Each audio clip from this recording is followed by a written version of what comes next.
హరి ఓం శ్రీ గురుభ్యో నమః. హరి ఓం.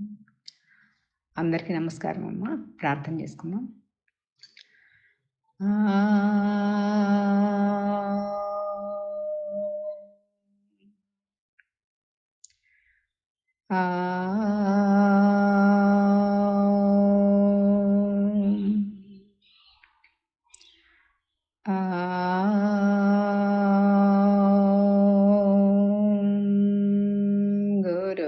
गुरुर्ब्रह्मा गुरुर्विष्णु गुरुर्देवो महेश्वरः गुरुसाक्षात् परब्रह्मा तस्मै श्री गुरवे नमः.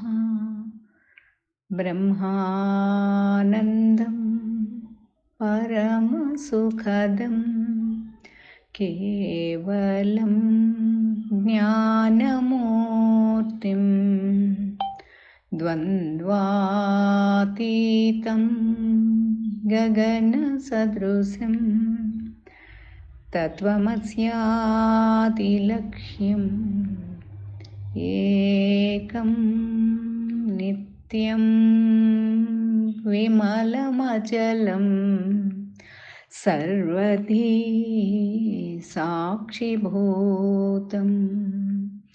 भावातीतं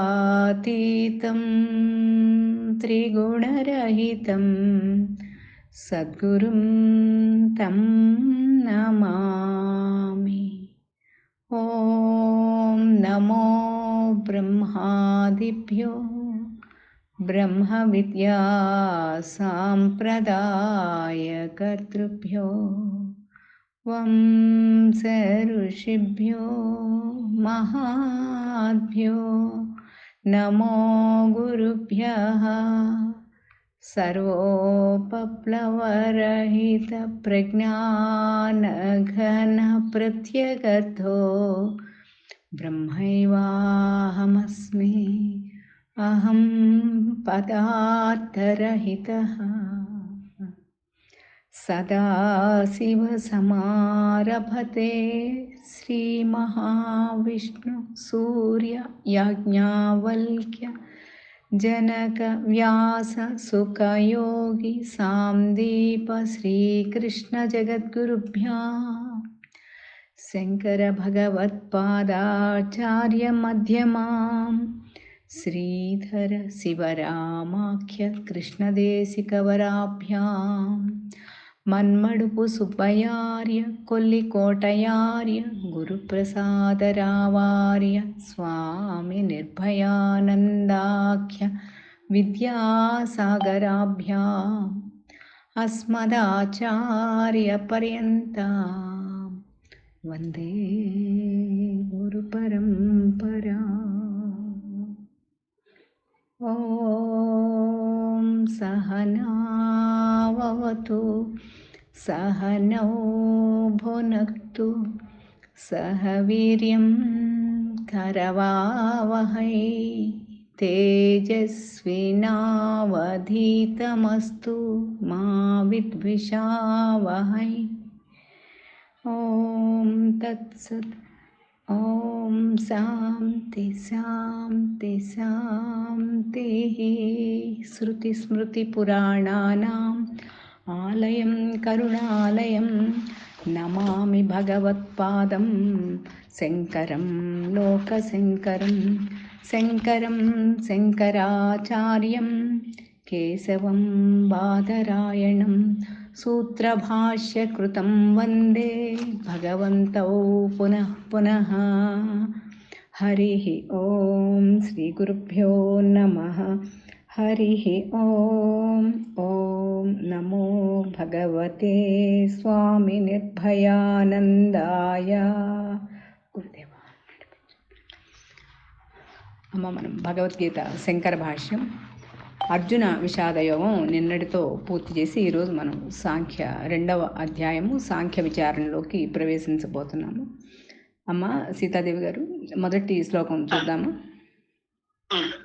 చెప్పండి అమ్మా. ఓం శ్రీ పరమాత్మనే నమః. అధః ద్వితీయోధ్యాయః సాంఖ్యయోగః. సంజయ ఉవాచ తం తథా కృపయావిష్టం అశ్రుపూర్ణాకులేక్షణం విషీదంతమిదం వాక్యం ఉవాచ మధుసూదనః. తం తథా కృపయావిష్టం అశ్రుపూర్ణాకులేక్షణం విషీదంతమిదం వాక్యం ఉవాచ మధుసూదనః. అమ్మా, ఎవరైనా ఆసక్తి ఉంటే మళ్ళా ఒక్కసారి దీన్ని చూడవచ్చు. మనం ఈరోజు గ్రూప్లో స్వామి బ్రహ్మానందులది పెట్టుకున్నాము. అట్లా ఈ భగవద్గీత మనం అధ్యయనం అయ్యేసరికి మనకి ఆ విధంగా మనకి చదువుకోవటం కూడా వస్తుంది అని అనుకున్నాం కదా. చూడండి, ఎవరైనా ఆసక్తి ఉంటే రమాదేవి గారు ఎవరైనా చేస్తే ఒకసారి చేయొచ్చమ్మా, లేకపోతే మనం భావనలోకి వెళ్దాము. అమ్మా, నేను చేయమంటారా నన్ను? ఎవరైనా పర్వాలేదమ్మా, చేయండి అమ్మా, తప్పకుండా చేయండి. సంజయ ఉవాచ తం తదా కృపయావిష్టం అశ్రుపూర్ణాకులేక్షణం విషీదంతమిదం వాక్యం ఉవాచ మధుసూదనః. బాగుందమ్మా, అందరూ బాగా నేర్చుకుంటున్నారు. భావం ఇక్కడ శంకర భాష్యం ప్రకారం చూసినట్లయితే, అనగా ఈ విధంగా నీటితోనూ భయంతోనూ కూడి ఉన్న కన్నులు కలిగి శోకభావమునందు మునిగి ఉన్న అర్జునుని చూచి భగవంతుడైన మధుసూదనుడు ఇలా అన్నాడు అనేది ఈ శ్లోకం యొక్క తాత్పర్యం. ఇక్కడ మనం ఒకటి గుర్తుపెట్టుకోవాలి. విచారణలోకి వెళ్లే ముందు మనకి ఇప్పుడు కళ్ళల్లో నీళ్లు కమ్మినాయి. అప్పుడు ఏమవుతుంది, చుట్టూ ఏది కూడా చూడలేము సరిగ్గా, మసకగా కనిపిస్తుంది కదా. అంటే ఇక్కడ ఆ కన్నీళ్లతో నిండిన కంటికి దృష్టి మసకబారుతుంది. కాబట్టి పరిస్థితిని ఇక్కడ స్పష్టమైన దృక్కోణంలో చూడటం లేదు అర్జునుడు అనేది ఇక్కడ అర్జునుడి యొక్క అసమర్థత, చూడలేకపోతున్నాడు అనేది ఇక్కడ సూచిస్తోంది అనేది మనం గుర్తుపెట్టుకుని ముందుకు వెళ్దాం. ఇక్కడ మధుసూదన అంటే మధు అనే రాక్షసుని సంహరించిన అట్లే అర్జునుడి యొక్క తన అజ్ఞానాన్ని నాశనం చేయటానికి పరమాత్మ సహాయాన్ని అర్థిస్తున్నాడు అనేది కూడా మనం ఇక్కడ అర్థం చేసుకోవాలి. ఇక్కడ ఈ వివరణలోకి వెళ్ళినట్లయితే ఇక్కడ విషాదం నుంచి తప్పించుకుని మోక్షం కొరకు ప్రయత్నం చేస్తున్నాడు. కాబట్టి ఇక్కడ ఇది మిగిలిన అన్ని అధ్యాయాల్లో కాకుండా సాంఖ్య యోగము అని ప్రారంభం చేస్తున్నారు. ఇంకా సాంఖ్యము అంటే ఏంటంటే సంఖ్యతో కూడిందేదో అది సాంఖ్యము. సాంఖ్యము అంటే జ్ఞానం. సమ్యక్ ఖ్యాయతే ఇది సాంఖ్యం అనేది దీనికి సాంఖ్య అనే పదానికి డెఫినేషన్గా మనకి అర్థం చేసుకోవాలి. సాంఖ్యము అంటేనే జ్ఞానము. ఇక్కడ ప్రకృతిలో ఉన్న 24 తత్వాలు జాగ్రత్తగా పరిశీలించి విచారణతో అవన్నీ కూడా అనాత్మ స్వరూపంలే. ఒక్క జ్ఞాత కూటస్థుడు మాత్రమే అధిష్టాన చైతన్యము, సాక్షి అయిన పరమాత్మను గ్రహించటమే ఈ సాంఖ్య విద్య అనేది మనం అర్థం చేసుకోవాలి ఇక్కడ. అట్లాగే ఇది మనం వివరాల్లోకి వెళ్తే అసలు ఈ 24 తత్వాలు ఏంటి అనేది చూసినట్టయితే, ఒకసారి ధర్మరాజు భీష్మ పితామహుణ్ణి అసలు కృష్ణతత్వం అంటే ఏంటి అసలు తెలుసుకోవాలని ఉంది అని, ఇది మహాభారతం అనుశాసనిక పర్వం చతుర్థాశ్వాసంలో ఉన్న కథనం ఇది. కృష్ణ పరమాత్మ జ్ఞాన ప్రతీక అంటారు కదా, మరి ఆయన గురించి నాకు వినాలని ఉంది, కృష్ణతత్వాన్ని వివరించమని భీష్మ పితామహుణ్ణి అడిగినప్పుడు, అయితే ధర్మనందన నీకు ఇక్కడ హర సనత్ కుమారుల యొక్క సంవాదాన్ని వివరిస్తాను అని సాక్షాత్తు పరమశివుడు బ్రహ్మమానస పుత్రుడైన సనత్ కుమారుణ్ణి నాకు కొన్ని సందేహాలు ఉన్నాయి తీర్చమని సాక్షాత్ పరమశివుడు అడుగుతాడు అని. ఏంటంటే వారు అడిగింది, సదాశివుడు మహాత్మా ధ్యానముతో దర్శింపదగిన వస్తువు ఏది? అట్లాగే తత్వాలు ఎన్ని? అసలు సాంఖ్యము యోగము వాటి తత్వాలు ఏవి అని అడిగినప్పుడు వారు అక్కడ ఆ సనత్ కుమారుడు చెప్పిన విషయాలు ఇది మనకి ప్రధానం కాదు కాబట్టి చూసినట్లయితే ఇక్కడ సూక్ష్మంగా మనం తెలుసుకునేది ఇక్కడ ఏంటి అంటే, నాకు ఆధ్యాత్మిక విషయాలు తెలుసుకోవాలని ఉంది మీ నుండి అని అడిగినప్పుడు అప్పుడు 24 తత్వములు, 25వ తత్వము వీటికి అధిష్టానంగా ఉంది. ఈ 24 తత్వాలు ఈ పంచభూతాలు 5, వాటి గుణాలు 5, ఇవన్నీ మనకి తెలిసినయే కదా. అట్లాగే జ్ఞానేంద్రియ కర్మేంద్రియాలు అవి 5, ఇవి 5, మొత్తం ఎన్ని అయినాయి? 20 అయినాయి కదా. అట్లాగే మనసు, బుద్ధి, అహంకారం, చిత్తం లేదా ప్రకృతి, ఈ 24. ఈ 24కి అధిష్టానంగా 25వది ఉన్నది. కట్టెలో నిప్పు ఎట్లా అయితే దాగి ఉందో అట్లాగే పరమాత్మ శరీరం అంతా కూడా ఆవహించి ఉన్నాడు. మానవుడికి సహజంగా ఉన్న ఈ అరిషడ్ వర్గాలు మనం ఎప్పుడు చెప్పుకుంటూ ఉంటాం. ఈ ఈర్ష్య, అసూయ, దురభిమానము, ఇంకా అహం వృత్తి, అహంకారము, ఏదైనా ఒకటే ఈ జ్ఞానాన్ని అంటనేయకుండా మరుగుపరుస్తున్నాయి, ఆచ్ఛాదితం అవుతోంది అని మనం ఇప్పుడు చెప్పుకుంటాం. అట్లా ఈ మల విక్షేప ఆవరణలుగా కూడా మనం చెప్పుకుంటాం. అంటనేయటం లేదు. నేను నాది, ఈ దేహమే నేను అని భ్రమతో, ఆ మిథ్యా జ్ఞానంతో, ఆ భ్రాంతితో సంసారంలో తిరుగుతూ ఉన్నాడు. అయితే ఈ తత్వాలు పైనుంచి కిందకు వస్తే సృష్టి అంటున్నాము, కింద నుంచి పైకి వెళ్తే లయము అని అంటున్నాము. ఇది మనం అర్థం చేసుకోవాలి. ఇప్పుడు ఇక్కడ ఆత్మానాత్మ వివేకంతో ఈ 24 తత్వాలు కూడా లేనివే, అవి మిథ్య అజ్ఞానంతో ఉన్నాయని తోస్తున్నాయి. ఈ జనన మరణ చక్ర భ్రమణంలో తిరుగుతున్న ఈ జీవుడు ఎప్పుడూ లేనివాడే, అధిష్టానంగా ఉన్న పరమాత్మ మాత్రమే సత్యము అని తెలుసుకోవడమే ఈ జ్ఞానం ద్వారా మనము తెలుసుకోవాలి. ఈ సాంఖ్య విచారణ ద్వారా పరమాత్మ అందించే జ్ఞానంలో అక్కడ మనం తెలుసుకోవాల్సి ఉన్నది. దానికి తెలుసుకోవడానికి మనం ఏం చేయాలి? ఇప్పుడు తాడు ఎప్పుడు తాడే ఉన్నది, ఆ చీకట్లో, మస్క చీకట్లో మనం పాము అని అనుకున్నాము భ్రాంతిలో, అంతే కదా. సరిగ్గా కనపడని అజ్ఞానంలో మనం ఇప్పుడు చేయాల్సిందేంటి? తాడులో ఉన్న ఆ పాముని తీసేయటం.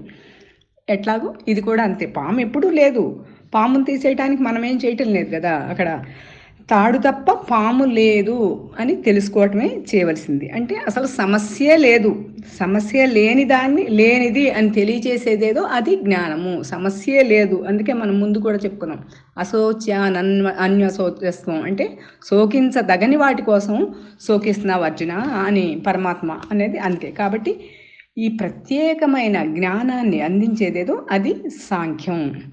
కాబట్టి ఈ 2వ అధ్యాయంలో ఈ సాంఖ్య విచారణ అంతా కూడా చెప్పటం చేత దీన్ని సాంఖ్య యోగము అంటున్నాము. ఇక్కడ ఈ మిగతా అధ్యాయాల్లో ఇంకా వివరంగా చర్చించబడి ఈ అధిష్టాన చైతన్యం, ఈ సాక్షి, అట్లాగే ఆ స్వరూపం ఏదైతే ఉందో దానిని గురించి ఇక్కడ బాగా విస్తారంగా చర్చించబడి ఆ లభించిన జ్ఞానాన్ని సొంతంగా నిలుపుకోవటం ఎట్లాగో మిగిలిన అధ్యాయాల్లో తెలియజేయబడుతోంది అనేది అర్థమవుతుంది. అయితే ఇక్కడ మనం ఎట్లా చెప్పారు అని అంటే, ఈ ఇంకా ఆత్మానాత్మ వివేక రూపమైన ఈ విజ్ఞానం ఏదైతే ఉందో ఇదే సాంఖ్యం అని చెప్పుకుంటున్నాం కదా. ఈ అధ్యాయంలో ఈ పాంచ భౌతికమైన దేహముల యొక్క అనిత్యత్వాన్ని, అవి ఎప్పుడూ లేనివే, అవి అనిత్యములు అనే వివరించడం వలన ఇది ఈ జ్ఞాన సంబంధించిన అంశాలే ఎక్కువగా ఈ 72 శ్లోకాలతో చాలా విస్తారంగా చెప్పబడింది ఈ సాంఖ్య యోగము.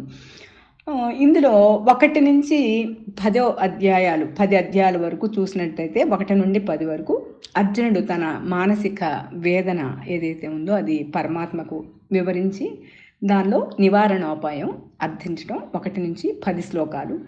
అట్లాగే 11 నుంచి 30 శ్లోకాల వరకు ఆత్మస్వరూప వర్ణన. అలాగే 31 నుంచి 38 వరకు చూసినట్టయితే క్షత్రియ ధర్మం అనుసరించి యుద్ధం చేయవలసిన అవసరము. అలాగే 39 నుంచి 53 వరకు నిష్కామ కర్మ యోగం. మరి ఇది సాధకుడికి అత్యంత ప్రధానం కదా, మనం రోజు చెప్పుకుంటున్నాం. నిష్కామ కర్మ, కర్త భోక్త కాకుండా ఎట్లా చేయాలి, మనం కర్మల్ని, వ్యవహారాన్ని ఎట్లా ఉండాలి అనేది ఈ నిష్కామ కర్మయోగం 39 నుండి 53 వరకు. అట్లాగే 54 నుంచి 72 చివరి శ్లోకం వరకు కూడా స్థితప్రజ్ఞని లక్షణాలు, మహిమ వివరించబడ్డాయి ఈ సాంఖ్య యోగంలో. అయితే ఇప్పుడు మన చదివారు సీతాదేవి గారు ఈ శ్లోకం. దానికి ఏంటి, పరమాత్మ అర్జునుడిని ఇంతకుముందు మనం చూసాం. ఆ రథాన్ని తీసుకెళ్ళి 2 సేనల మధ్య నిలబెట్టినప్పుడు దానికి తత్వపరమైన విచారణ కూడా మనం చేసుకున్నాము. అయితే ఆ స్వజన సమూహాన్ని, ఆ బంధుమిత్రులను చూచి భరించలేని దుఃఖంతో చేష్టలుడిగి ఆ గాండివాన్ని జార విడిచి రథముపై చతికిలబడి ఉన్న పరిస్థితిలో ఆ పరమాత్మ అందించిన జ్ఞాన బోధని సంజయుడు, ఇది మర్చిపోకూడదు, సంజయుడు ధృతరాష్ట్ర మహారాజుకి వర్ణిస్తూ ఉన్నాడు అనేది. ఆ క్రమంలో ఇక్కడ ఏమన్నారు ఈ శ్లోకంలో, అశ్రుపూర్ణాకులేక్షణం అన్నారు. అంటే తీవ్ర వైరాగ్యం కలిగిన వారి లక్షణం ఇలా ఉంటుంది. అట్లాగే ప్రాపంచిక భోగాలు, ఇంకా అదృశ్య విషయాల పట్ల విరక్తి కలిగి సంసారం పైన విరక్తితో ఈ కన్నీళ్లు ధారలుగా ప్రవహిస్తూ జగత్తు భారంగా తోచినట్లు, ఇవన్నీ కూడా వైరాగ్య లక్షణాలుగా మనం ఇక్కడ అర్థం చేసుకోవాలి. తర్వాత ఇంకా మనం వివరంగా చూద్దాం. అదే ఈ ఆత్మజ్ఞాన ఉపదేశానికి ఇది ఒక అర్హత కదా వైరాగ్యం. ఇది మనందరికీ ప్రాపంచిక విషయాల పట్ల విరక్తి, అట్లాగే ఆ సుఖ భోగాల పట్ల వైరాగ్యం, ఇవి 2 విరక్తి వైరాగ్యము ఉండాలి ఏది జ్ఞానబోధకి అధికారిత్వం. అట్లాగే ఇవి లేనప్పుడు అసలు జ్ఞానబోధ వంట పట్టదు. ఈ సాధన చతుష్టయ సంపత్తిలో ఇవి అత్యంత ప్రధానం కదా. ఇహ ఆముత్రార్థ ఫలభోగ విరాగం మనం చాలాసార్లు చెప్పుకున్నాం. ఇట్లా ఆ సంసిద్ధత వలన మాత్రమే ఇక్కడ పరమాత్మ ఈ జ్ఞానబోధపూర్వక ధర్మోపదేశాన్ని చేయటానికి ప్రారంభం చేస్తున్నారు. ఇంతవరకు పరమాత్మ ఏమీ మాట్లాడలేదు కదా, ఇప్పటి వరకు ప్రారంభం చేస్తున్నారు అనేది కూడా మనం ఇక్కడ స్పష్టమవుతోంది. ఇక్కడ అశ్రుపూర్ణ కులేక్షణం అనే పదము, అట్లాగే కృపయావిష్టం అనే ఈ 2 పదాలు ఇక్కడ కొంచెం కష్టమైన పదాలుగా నాకు ఈ శ్లోకంలో అనిపించింది. కృప, దయ, కనికరము, ఇవన్నీ మంచి గుణాలే కదా ఎవరికైనా కూడా. దయాగుణము, మరి కృప, అలా కనికరించడం, ఇవన్నీ మంచి గుణాలే. కానీ ఇక్కడ ఏం జరుగుతోంది, అర్హత లేని వారికి, చూపదగని సమయం, మనం అంటాం రైట్ టైం రైట్ ప్లేస్ అంటాం కదా, చాలాసార్లు మనం ఈ పదాన్ని వాడుతూ ఉంటాం. అట్లా ఆ అర్హత లేని వాళ్ళకి ఇవ్వటం వల్ల, అది మన స్వామి ఎప్పుడు చెప్తూ ఉంటారు, బోర్లించిన కొండ మీద కుండలో పోసావా అని అడుగుతారు ఎప్పుడు ఏదైనా చెప్పాము అంటేనే. అంటే ఇట్లా ఇవ్వటం వల్ల అది బోర్లించిన కొండ మీద పోసినట్టుగా వ్యతిరేక ఫలితాన్ని ఇస్తాయి. అంటే దానివల్ల సత్ఫలితాలు రావు, అది మంచి పని కాదు. అధర్మమునకు సిద్ధపడిన వారిపై కనికరం చూపటం అది క్షత్రియ ధర్మానికి విరుద్ధం. క్షత్రియ ధర్మం ఏంటి, ప్రజా సంక్షేమం కదా. ప్రజల కోసం అక్కడ అవసర పరిస్థితుల్లో యుద్ధాన్ని చెయ్యాలి, అది క్షత్రియ ధర్మం. కానీ ఇక్కడ మరి అలా జరగటం లేదు కదా, ఇక్కడ పరిస్థితి దానికి వ్యతిరేకంగా ఉంది అనేది మనకి అర్థమవుతుంది. కాబట్టి ఈ ధర్మ విరుద్ధమైన కర్మాచరణ తగదు అనే హితోపదేశం ఇక్కడ పరమాత్మ చేస్తారు అనేది మనకి అర్థమవుతుంది. అట్లాగే ఈ అశ్రుపూర్ణాకులేక్షణం ఒకటి, కృపయావిష్టం 2 పదాలు. ఇక్కడ మధుసూదన అంటే మధువు అనే రాక్షసుడిని సంహరించడం చేత పరమాత్మకి ఆ పేరు వచ్చింది. ఇక్కడ మధువు అంటే ఆ మధువు అనే తేనె, దాన్ని మనం ఎలా చెప్పుకోవచ్చు, విషయ సుఖము లేదా అహంకారపూరితమైన భోగ జీవితము.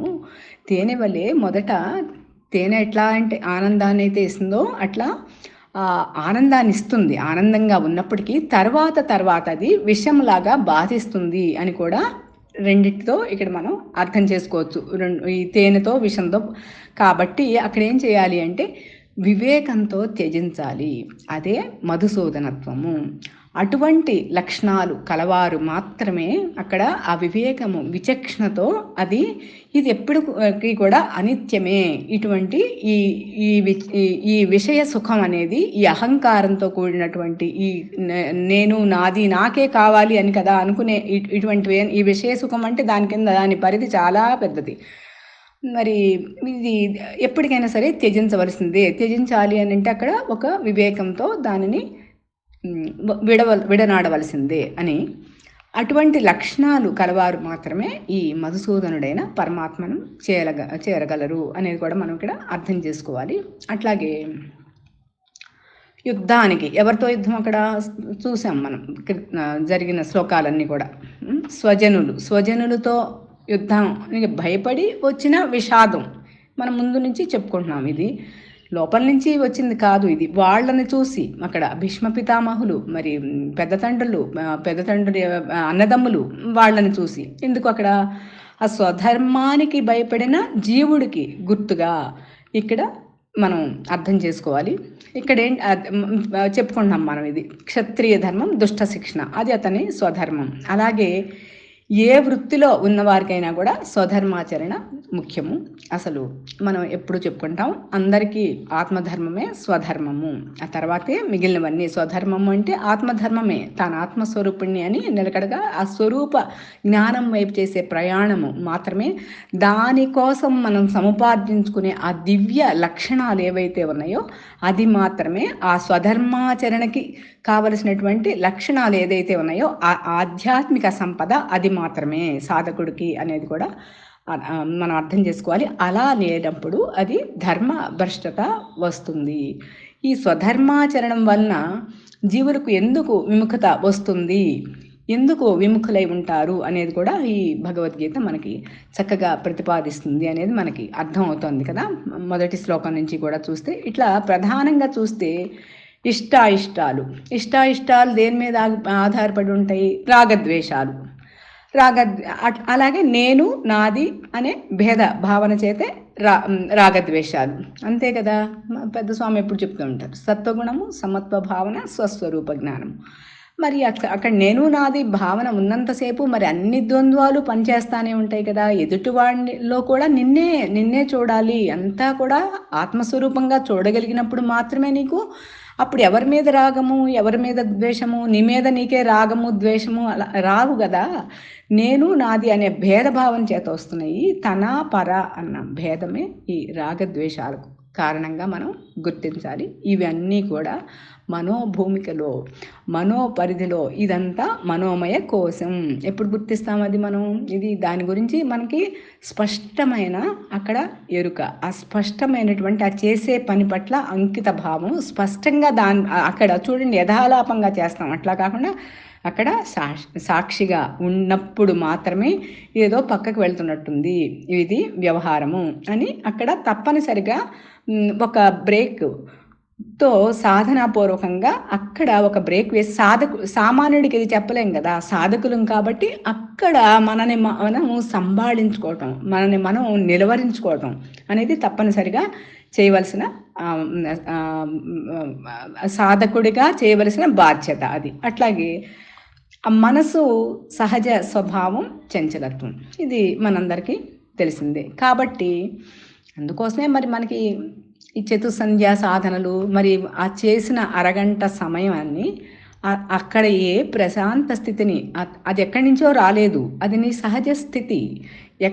ఏదైతే అనుభవానికి తెచ్చుకుంటున్నామో దానిని మరొక గంట మళ్ళీ సంధ్య ప్రార్థనకి వెళ్ళి అక్కడ మరి మనం సమప్రాణాయామం చేస్తున్నాము, మరి 21 మరి ప్రణవధ్యానాలు చేస్తున్నాము. చేసినప్పుడు అక్కడ ప్రశాంత స్థితి మనం అనుభవానికి తెచ్చుకుంటున్నామో అక్కడి నుంచి మళ్ళీ రాత్రి ఆ సమయం మొత్తం 24 గంటల సమయాన్ని అదే స్థితిలో ఉండి చేయమని కదా మనకి గురుదేవుల ఆదేశం. కాబట్టి సత్సంగత్వే నిస్సంగత్వం, నిస్సంగత్వే నిర్మోహత్వం, నిర్మోహత్వే నిశ్చలతత్వం, నిశ్చలతత్వే జీవన్ముక్తి. ఇది కదా అసలు ఇది మోహముద్గరం భజగోవిందంలో 9వ శ్లోకం. ఇది అంటే సత్పురుష సాంగత్యం వల్ల మానవ జన్మ రావటమే మహా దుర్లభం. అందులోనూ మహాపురుష సంశయం, మనకి ఈ రెండు కూడా వచ్చేసాయి ఈశ్వరానుగ్రహం గురుకృపతో.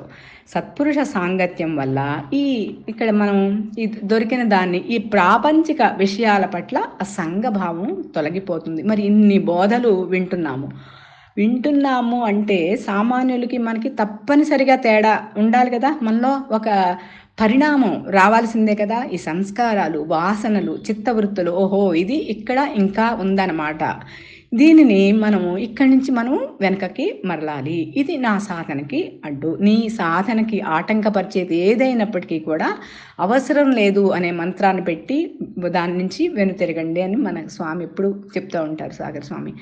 మరి వద్దు అంటే ఆ ఒక్కసారికి అని, అవసరం లేదు అంటే మరెప్పుడు నాకు అది జీవితంలో అవసరం లేదు అని అక్కడి నుంచి అలా వెనుతిరగాలి అని కూడా చెప్తారు. అట్లాగే దానివల్ల ఏమవుతుంది, ఆ సంఘభావం తొలగినప్పుడు క్రమంగా మనలో ఉన్న అభ్రమ, అట్లాగే ఆ విషయ సుఖాలు లేదంటే ఆ వ్యవహారం ఏదైనా కానివ్వండి, అది దాని పరిధి చాలా పెద్దది అని మనం ఇప్పుడు చెప్పుకున్నాం. దానివల్ల క్రమంగా మనలో ఉన్న భ్రమ, ఆ మోహం తొలగిపోతుంది. ఆ మోహం తొలగినప్పుడు ఏమవుతుంది, ఇవన్నీ ఒకదాని తర్వాత ఒకటి ఆచరించవలసినవి, సాధకుడికి అత్యంత ప్రధానమైనవి. ఆ మోహం తొలగినప్పుడు ఏమవుతుంది, ఆ మనస్సు చలించకుండా ఆ భగవంతుడి పైన నిలపగల సామర్థ్యం, ఆ భగవంతుడి పైన నిమగ్నమయ్యే శక్తి ఆ మనసుకి, ఆ మనసు చలనాలు ఎప్పుడైతే ఉడిగిపోయినాయో, నెమ్మదైనయో, అక్కడ స్లో అయిన కొద్దీ అది నెమ్మదిగా తానేంటో అక్కడ మనసు నిలపగలుగుతుంది. అక్కడ ఆ ఏకాగ్రత, ఆ నిశ్చల తత్వాన్ని అక్కడ గుర్తించి అక్కడ నిలకడ చెందగలుగుతుంది. అలా మనసు చలనాలు ఆగి ఆ భగవంతుడి పైన నిలిచిపోయినప్పుడు ఆ సమస్త కర్మ బంధనాల నుంచి విముక్తి. ఇదే జీవించి ఉండగానే ముక్తి, ఇదే మోక్షము లేదా జీవన్ముక్తి అని కూడా మనం, ఇదే యోగముగా కూడా మనం చెప్పుకోవచ్చు. అంటే ఇక్కడ మనం చేయాల్సింది ఏంటి, ఆ మనస్సు లీనమయ్యే. మరి అందరూ ఇప్పుడు రకరకాల వ్యాపకాలతో మరి టీవీలు చూస్తున్నారు, షాపింగ్కి వెళ్తున్నారు, మనకు వాటి మీద ఏది లేదు కదా. అంటే సగం పని అయిపోయింది, గురుకృపతో అయిపోయింది. అక్కడ ఈశ్వరానుగ్రహం, ఈశ్వరాయత్త చిత్తము మనం ఎప్పుడు చెప్పుకుంటున్నాం. పరమాత్మ దృష్టితో చేయండి ఏ పని చేసినా. అప్పుడు మనసు లీనమయ్యే నేర్పరితనం మనం ఇక్కడ సముపార్జించాలి. అదే నేర్పు, మనం పదే చెప్పుకుంటున్నాం. ఆ నేర్పు అక్కడ ఇది పామును తీసేయడానికి ఏం చేయాలి, ఆ నేర్పు సంపాదించాలి అంతే. అదే కదా ఆత్మానాత్మ వివేకం. ఏది ఆత్మ ఏది అనాత్మ అనే వివేకాన్ని సముపార్జించడమే. ఇదే సాధకుడు చేయవలసిన పని, సాధకుడికి ఇదే యోగము. అట్లాగే యోగ మార్గాన్ని ఉపదేశించడానికి పరమాత్మ ఇక్కడ అర్జునుడి మనసులో ఉత్పన్నమైనటువంటి ఈ ప్రస్తుత సమస్యకు మూలాన్ని, అసలు ఒక సమస్య తొలగించాలి అంటే అక్కడ మూలఛేదనం జరగాలి కదా. అంటే దానికి మూలం ఏంటి, ఆ మూలం ఇప్పుడు మనం కూడా ఏదైనా ఒక సమస్య ఉంది, అక్కడ దానికి లోపలికి మూలాల్లో అన్వేషణ, మనం అది స్వయం విచారణ, అది ఎవ్వరూ చెప్పేది కాదు, మీకు మీరే జడ్జి. ఎవరు చెప్తారు, మీ లోపల పైకి ఒక రకంగా ఉండవచ్చు, కానీ మీ లోపల మీ అంతరంగం ఎట్లా ఉన్నది అనేది అది మీరు మాత్రమే ఆవిష్కృతం చేసుకోగలరు. మరొకళ్ళు పక్క వాళ్ళకి ఎవ్వరికీ తెలియదు, అది మీకు మాత్రమే, మీకు మీరే సాక్షి. కాబట్టి ఆ మూలాన్ని, అసలు ఆ సమస్యకి మూలం ఏంటి అని పరమాత్మ పరిష్కరించాలనుకున్నాడు మూలంతో. అప్పుడు ఈ సమస్యకు మూలం ఏంటి ఇక్కడ చూస్తే ఎవరికైనా ఇదే ఉంటుంది. అర్జునుడికి ఇది మృత్యుభీతి, అంతే కదా. ఎక్కడ బంధువులు మరణిస్తారు అనే భయం, అంతే కదా. ఈ భయంతో అక్కడ స్వధర్మ భ్రష్టుడు కాకుండా కాపాడటం, అతని ధర్మం ఏంటో క్షత్రియ ధర్మం, మనకి అన్ని క్షత్రియుడుగా చూసిన, సాధకుడుగా చూసినప్పటికీ కూడా అతని ధర్మం మనమందరం చెప్పుకుంటున్నదే రోజు. ఆ స్వధర్మ భ్రష్టుడు కాకుండా కాపాడటం ఆ కృష్ణుడి యొక్క కృష్ణ పరమాత్మ యొక్క జగద్గురుత్వం. అయితే ఇక్కడ ఆ మరణ భయం పోవాలి అంటే అక్కడ మృత్యు యొక్క నిజస్వరూపం అర్జునుడికి ముందు అర్థం కావాలి కదా. అది అసలు దానికి కారణం ఏంటి, ఆ కారణం అసలు ఎక్కడ నుంచి ఉంది అనేది అర్థం కావాలి, అంతే కదా. మనకి కూడా అంతే, ఇది మనకి సమన్వయం చేసుకోండి, ఇది తాడే అని గ్రహించడానికి ఏం చేయాలి. ఈ ఉపదేశంతోనే ఈ సాంఖ్యయోగం ప్రారంభమవుతోంది. ఇంకా ఉపదేశంలోకి మనం వెళ్ళలేదు, ఇది ప్రశ్నతోనే ప్రారంభమైంది కదా. తన ఆవేదనలో ఈ అర్జునుడు మాట్లాడినవన్నీ మంచి మాటలే కదా, అన్ని దయ, క్షమ, జాలి, మరి ఇవన్నీ. కానీ ధర్మం యొక్క స్వరూపము చాలా సూక్ష్మం, సూక్ష్మాతి సూక్ష్మం ధర్మస్వరూపం. ఆ కోపంతో దుఃఖావేశము, జాలి మనసుకు కలిగినప్పుడు అది ఇందాకే మనం ముందే చెప్పుకున్నాం, అది గుర్తుపెట్టుకోండి అన్నాను. నీళ్లు నిండిన కళ్ళకి ఎట్లా అయితే జగత్తు అదృశ్యం ఏది మస్కగా కనిపిస్తుందో, ఇక్కడ ఆ భావావేశానికి అక్కడ ఒక అడ్డుకట్ట వెయ్యాలి. అది ఆ ప్రశాంత చిత్తంలో తప్ప ధర్మము స్ఫురించదు. మనకి వెనక పెద్దవాళ్ళు చెప్పేవారు, ఏదైనా కోపం వచ్చింది అప్పుడు వెంటనే ఏది అవతల వాళ్ళు మాట్లాడారని మాట్లాడకండి, అది కంట్రోల్ చేసుకోవాలంటే 1 నుండి 20 వరకు నెంబర్లు లెక్క పెట్టండి. మీకు గుర్తుందో లేదో, నేను చిన్నప్పుడు చాలాసార్లు విన్నాను. నంబర్లు 20 లెక్క పెట్టేసరికి మీకు ఆ కోపం వెంటనే అక్కడ మాత్రం ఒక్క చిన్న బ్రేక్ వేసుకోగలిగితే ఆ మాటలు 10 మాటలకి 1 మాటే వస్తుంది, మిగిలినవి పక్కకు వెళ్ళిపోతాయి అనేది. కాబట్టి ఇక్కడ ఈ ధర్మాచరణ వలన ఇక్కడ తృప్తి, ఆ కర్మబంధ రాహిత్యము, ఆ కర్మబంధ విమోచనము కలగాలి. కానీ విషాదము అశాంతి కాదు. ఈ విషాదము, ఈ అశాంతి, మరి ఆవేశము ఇవన్నీ కూడా భావోద్వేగాలే కానీ మరొకటి కాదు అనేది ఇక్కడ గుర్తించడానికి ఏం చేయాలి అనే దానికి ఒక కథ గుర్తొచ్చింది. ఒక రైతు సంతకు వెళ్తాడు గాడిదల్ని కొనుక్కొని వద్దాము అని. అదే ఏదో అప్పట్లో ఆ కాలంలో గాడిదలతో పని చేయించుకునేవారు కదా. వెళ్తాడు సంతకి, 5 గాడిదల్ని కొని ఇంటి వరకు నడిచి వెళ్ళటం ఎందుకులే అని ఒక గాడిద మీద ఎక్కి మిగిలిన 4 తోలుకుంటూ ఇంటికి మధ్యలో దారిలో లెక్క పెట్టుకుంటాడు, 5 ఉన్నాయా అని. చూస్తే 4 కనిపిస్తాయి లెక్కకి. ఇంటికి రాగానే ఎదురుగుండా అతని భార్య ఉన్నప్పుడు, సంతలో 5 గాడిదలు కొన్నాను, 4 కనిపిస్తున్నాయి, నాకు దారిలో లెక్క పెడుతుంటే ఇంకొకటి ఏమైందో అంటే చూసి అర్థమైపోయింది ఆవిడికి. అర్థమైపోయి నాకు 5 కాదు 6 గాడిదలు కనిపిస్తున్నాయి అని అంటుందన్నమాట. అది ఒక ఇదిగా చాలాసార్లు కొన్ని బోధల్లో చెప్తూ ఉండేవారు అది ఆ కథని. అది మనం ఊరికే ఇక్కడ అంటే మనకి అక్కడ గుర్తించడానికి ఏంటి అని అంటే అక్కడ ఆ వివేకం అక్కడ అది తానే అయి ఉన్నది కదా అనేది మనం అర్థం చేసుకోవటం కోసం అన్నమాట అది. అట్లాగే ఇంకా నిన్న చివరగా 2 పదాలు చెప్పుకున్నాం. ఎవరికైనా గుర్తున్నాయా అవి? అది ఎప్పుడు మర్చిపోకూడదు. మనకి భగవద్గీత ఆశాంతం మనకి అధ్యయనం పూర్తయ్యేసరికి అవి గుర్తుండాలి. ఎవరికైనా గుర్తున్నాయమ్మా? చివరిలో మనం మొదటి అధ్యాయం ఇది కంక్లూజన్ అని కూడా చెప్పుకున్నాం మనం. ఎవరికైనా గుర్తున్నాయా? గుర్తుంటే చెప్పండి. చాలా వెరీ ఇంపార్టెంట్ ఇవి 2 అని మనం చెప్పుకున్నాం. గుర్తున్నాయా ఎవరికైనా అమ్మా? ఆత్మధర్మమే స్వధర్మం కాదమ్మా, 2 చివరికి చెప్పుకున్నాం. ఈ మొత్తం అధ్యాయానికి ఇవి 2 మనం నేర్చుకోవాలి అని. అదేంటి? సెల్ఫ్ కంట్రోల్, సెల్ఫ్ డిసిప్లిన్, స్వీయ క్రమశిక్షణ అని కూడా చెప్పుకున్నాం కదా. సెల్ఫ్ కంట్రోల్, సెల్ఫ్ డిసిప్లిన్ అట్లా అనుకుంటే అర్థం అవుతుందని మనం ఇంగ్లీష్లో కూడా మనం చెప్పుకున్నాం కదా. అట్లా ఆ సెల్ఫ్ కంట్రోల్, ఆ భావోద్వేగాలను అదుపులో ఉంచుకోవటం. దాంట్లో భావోద్వేగాలు అంటే ఆలోచనలు, ప్రవర్తనలు, ఆసక్తులు, ఇవన్నీ సెల్ఫ్ కంట్రోల్. అట్లాగే సెల్ఫ్ డిసిప్లిన్, స్వీయ క్రమశిక్షణ. మనతో మరి స్వామి మరి జపం, మరి చతుస్సంధ్యా సాధనలు ఇవన్నీ కూడా ఆ స్వీయ క్రమశిక్షణ. అదంతా సెల్ఫ్ డిసిప్లిన్. క్రమశిక్షణ లేకుండా ఒక్క అడుగు కూడా సాధకుడు ముందుకు జరగలేడు. కాబట్టి ఆ సమయానికి లేవాలన్నా, సమయానికి మళ్ళీ యుక్తాహార విహారస్య అంటాడు పరమాత్మ. ఎక్కడ మనకి అన్ని విషయాల్లో కూడా అది ఆ క్రమశిక్షణ, సెల్ఫ్ డిసిప్లిన్, సెల్ఫ్ కంట్రోల్.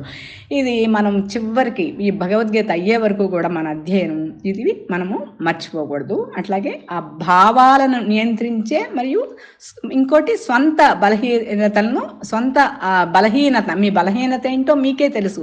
ఆ బలహీనతలను ఇక్కడ ఇవన్నీ కూడా అర్జునుడి యొక్క ప్రస్తుత భావాలకి, అతడి యొక్క ఈ మనోచలనాలకి ఇవన్నీ ఈ బలహీనతలు ఇవన్నీ మనకి అక్కడ చూస్తున్నాం మనం. ఆ బలహీనతలను అధిగమించే సామర్థ్యం ఏదైతే ఉందో అది ఆ సెల్ఫ్ కంట్రోల్, సెల్ఫ్ డిసిప్లిన్. అధిగమించే సామర్థ్యం లేకపోవటం వల్ల ఈ భావోద్వేగాలను అదుపు చేసుకోలేకపోతున్నాడు, ఆ చర్యలను నియంత్రించే సామర్థ్యం లేకపోవటం వల్ల అనేది. ఇవి 2 లేకపోతే ఈ సత్కర్మాచరణ నుంచి కూడా వెనక్కి సదాచారం పట్ల విముఖత కూడా వస్తుంది సాధకుడికి అనేది మనం అర్థం చేసుకోవాలి. ఈ శ్లోకానికి మనం ఇంతవరకు చెప్పుకోగలిగాము. ఇప్పుడు ఇది మనం ప్రార్థన చేసి ముగించేసుకున్న తర్వాత మన డిస్కషన్ పార్ట్ మనం పెట్టుకుందాము. ఓం దేశికేంద్రాయ నమః. శ్రీమత్పరశివరూపగురో కామితశోషితలోకగురో విబుధా ప్రార్థితలోకగురో అముదమదాంతసుదీపగురో కలిపాదితసంత్రార్థగురో స్థాపితషణ్మతసారగురో స్థాపాపవమునివంద్యగురో శ్రద్ధాధ్యక్షరసాంతగురో కరుణాసాగర పరమగురో నిరుపమ మహిమా నిలయ గురో జయ జయ పరశివ లోక గురో జయ శుభ శంకర రూప గురో భవహర పరశివ భువన గురో జయ శుభ మంగళ జగద్గురో జయ జయ జయ జయ గురు ప్రసాద గురో జయ శుభ మంగళ లోక గురో జయ జయ జయ జయ నిర్భయానంద గురో జయ జయ జయ జయ నిర్భయానంద గురో జయ శుభ మంగళ జగద్గురో జయ శుభ మంగళ జగద్గురో. ఓం పూర్ణమదః పూర్ణమిదం పూర్ణాత్ పూర్ణముదచ్యతే పూర్ణస్య పూర్ణమాదాయ పూర్ణమేవావశిష్యతే. ఓం తత్సత్. ఓం శాంతి శాంతి శాంతి. హరి ఓం. శ్రీ గురుభ్యో నమః. హరి ఓం. భవశంకర దేశికమే తవ శరణం.